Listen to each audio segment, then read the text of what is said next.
Once again, if we can all give a round of applause to the extraordinary panels we've had today, speakers, moderators.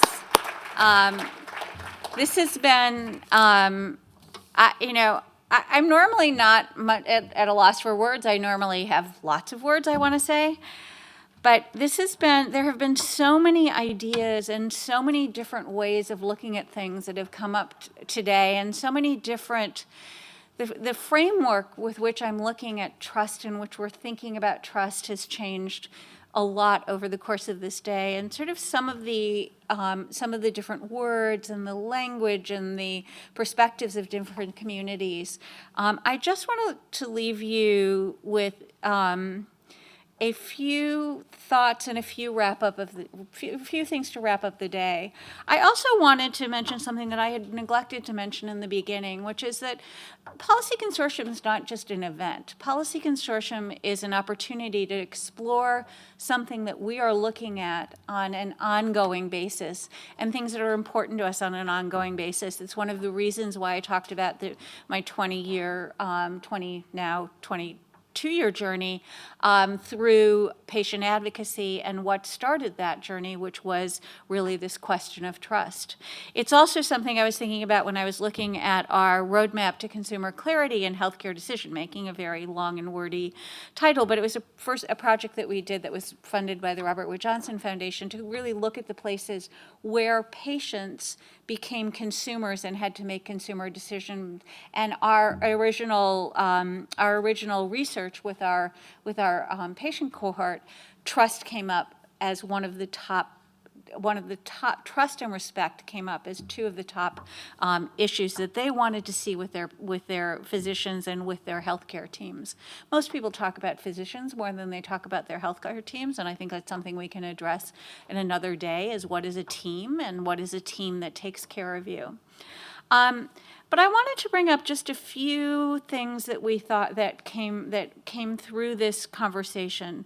I think one of the things that really, we talk about culture and we talk about community a lot, but we don't talk about kinship a lot. And that was one of the things that Alma brought up, and Olga brought up Olga implied it. It was implicit in what she talked about. And I think that community is on the verge of becoming a buzzword, but if we think of ourselves in terms of kinship, and the kinship that really encompasses more than just the patients and their families, I think that's a way of looking at it that gets to a much deeper level. I think about that in terms of Mercy saying that she doesn't want to just be, part of what she wants is a relationship with the people that she treats and the people that she heals and returns to wellness.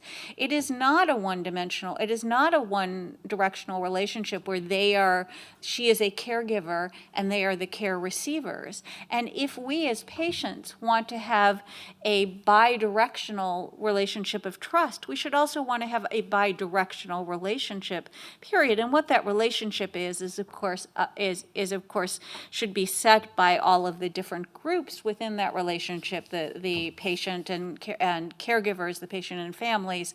There are many different ways of looking at that relationship. But we can't just think about it from the patient lens. We also have to think about it from the caregiver lens, which is also one of the reasons why we brought in a lot of caregivers and people who had different perspectives in this. I think about what Prati was talking about we talked about this before, that equality does not equal equity.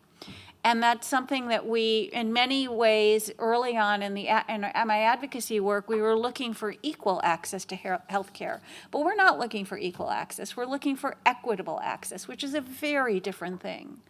The other thing I was thinking about was, I was actually thinking about when I met Michelle Johnston-Fleece, and I think they went out for panel pictures, so she won't be here for this story.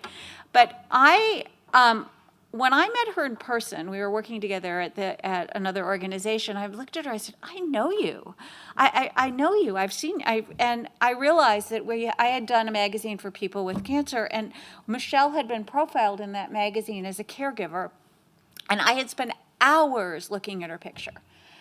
But I didn't know her I had just seen her. So I think that we have to make the differentiation between seeing and knowing, because seeing is not always knowing. And I think Kellen brought this up very loud and clear about the way he said, you look at me, you see me, who do you think I am? And we want to be seen, but we want to be seen in a way that we're known, not just seen. So the other thing that I wanted to, the other just last thing I wanted to leave you with is that we talk a lot in our larger team, the larger team of the Patient Advocate Foundation and the National Patient Advocate Foundation, about our sort of framework, which is ask, listen, and I just edited a little bit to co-create. So ask is we have to think about the fact that health, illness, and wellness is a continuum. So we have to continue to ask. We have to listen. We have to think about the fact that identity is mutable, trust is earned, and it's not always transferable from people to systems. And I think that's one of the things that we started out here with when Kate Gallagher talked about the what we heard from our patients, which is that they trusted people a lot more than they trusted systems. And then we think about the co-creation aspect of it, and that gets back to the relationship. And that's a relationship that doesn't just happen once. It's not just a point in time. It's a point over time, as I mentioned before.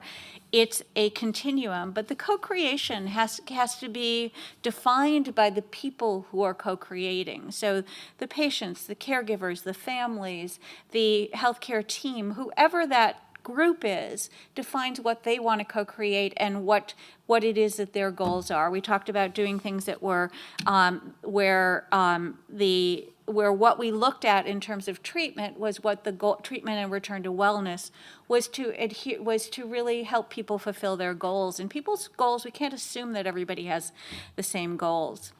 And so finally, we were at a workshop this weekend, and we did a skilled communications workshop and capacity building workshop in Chicago, on the south side of Chicago. We were looking at disparities between in cancer mortality and morbidity in African American women on the south side of Chicago. And one of the women came up and did a very funny, very beautiful short story. We did a narrative medicine workshop, a storytelling workshop, and she said, she was trying to tell how she felt about the fact that she was having trouble buttoning her shirt. And she said, she looked at the button and she said, I'm a human and you're a button and I should be able to win this. So I think that we all have our roles. We all have our role clarity. The button should remain a button and the human should remain a human.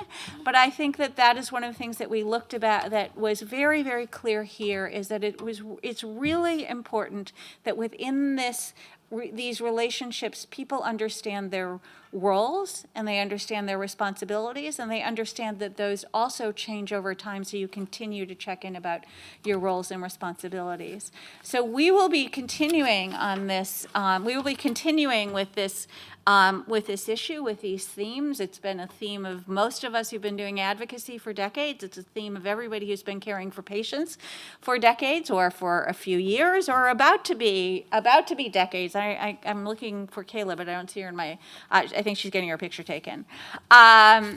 I wanted to make sure that before we left that we thanked and recognized the team. This was a huge team effort, and the team who is in the room, who is only the team in the room. There are many other people who work at our larger organization, but Ashley Freeman, Beth Herr, Caitlin Donovan, Chris Wilson, Donna Gwynn, Jamie Trotter, Melissa Williams, Nicole Braccio, Rebecca Kirch, and Sandy Venezuela have helped us with this, putting together this extraordinary policy consortium. And I also want a special thank you to our colleagues Rebecca Angove and Kate Gallagher, who came from PAF on our research team to share the research and moderate a fantastic panel. So thank you all so much. We will have videos up in a couple of weeks.